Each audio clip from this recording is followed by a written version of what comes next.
Hi.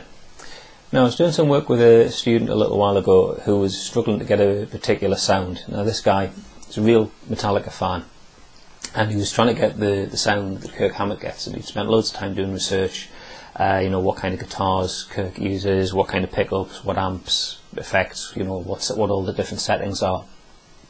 And he was getting a bit frustrated because he's doing all this work but he still couldn't get a sound that sounded the same as Kirk Hammett.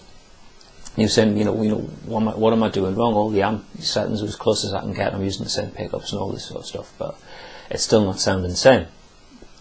And the reason for that is one of the biggest factors in a guitar sound is actually the guitarist. It's you. It's the way that you hold the guitar. It's the way that you fret the strings, the way you hold the pick, the way the pick attacks the strings. Things like the way the guitar rests against your body. It resonates. You're part of the instrument. You affect the sound. So even if you went to a recording studio or a concert hall where your favourite guitarist had all of their gear set up, and you picked up the guitar and you started playing, you wouldn't sound like them. You wouldn't sound the same. You'd sound like you trying to sound like them because of all these other factors that are personal to you. So what I was wanting to talk about in this video is just thinking about building up a sound, so rather than trying to slavishly copy somebody else's sound, thinking about what sort of sound you want to get, what sonic qualities you're looking for, and thinking about how it fits in within, not just for you as a guitarist playing on your own, but how it fits into the context of, like if you're in a band or you're playing with somebody, how your sound fits into the overall mix and complements the wider piece. Okay, so as I said, things affect the sound in terms of the guitar hardware. I've heard people say, "Oh, it's rubbish. It doesn't matter what wood a guitar's made of; they'll sound the same."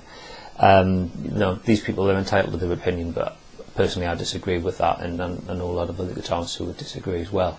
I know that this guitar here with an alder body sounds different to that one there that's got a mahogany body, or that one down there that's got a body made out of poplar. The wood, all the different types of wood subtly affect the sound.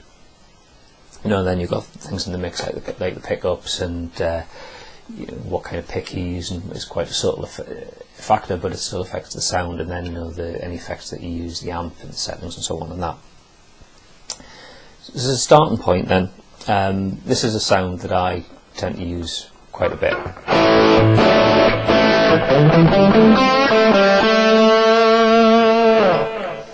Now that's coming from a little digital multi-effects unit that I've got over the side there.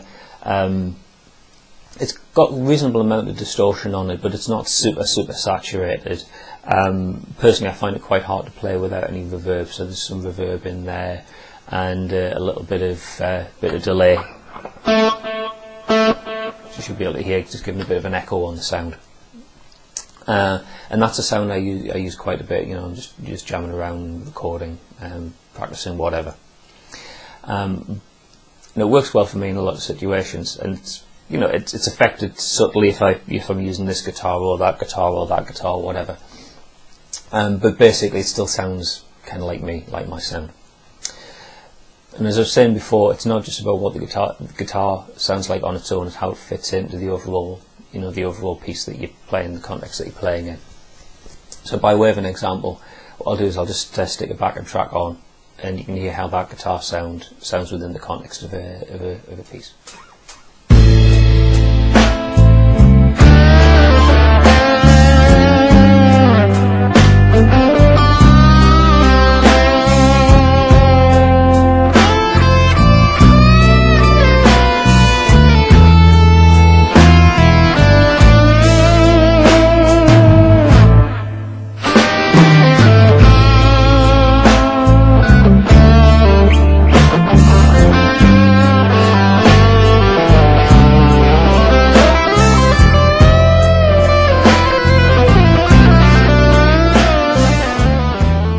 Okay, so what you could hear there was that sound being used within the context of a backing track, and the sound I think works okay. It cuts through the mix, it doesn't get lost in there.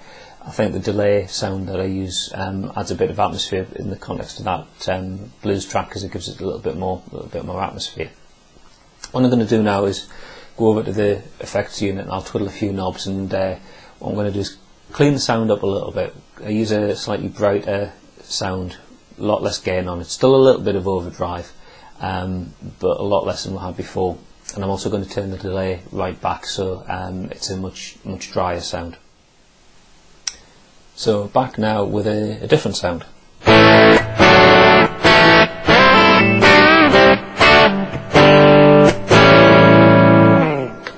And what I've done there is I've picked a slightly different voicing, a lot less gain to what I had before, and it's a lot drier.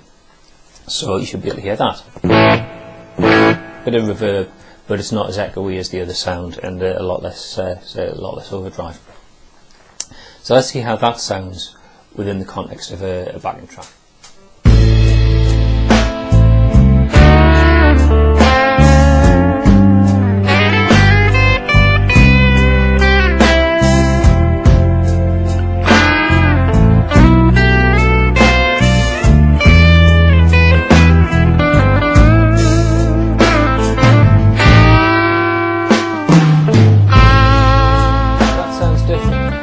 And think about, did you like that sound more? Did you like it less? And make the sort of assessments that you should be making about your own sound. Did it need more gain? Did it need more brightness? More bottom end? Whatever. How did it cut through the mix? Did it not? Did it get lost? Here's another example. What I'm going to do is go the other way now, and we'll add in a lot more gain. I'm going to use a different amp voicing, something much higher gain, and I'm also going to add some like a chorus effect onto it as well. So hear how this sounds.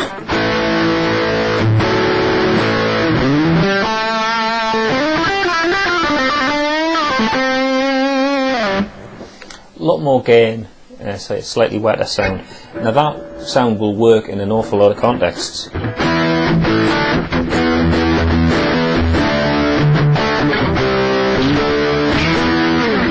But is it going to work in this particular one?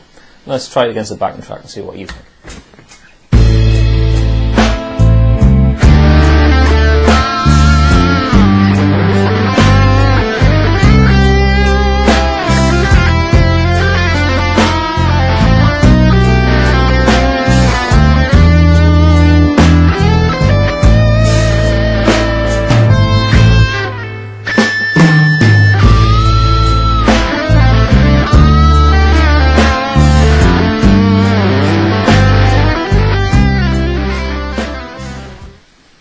So a lot more gain on that.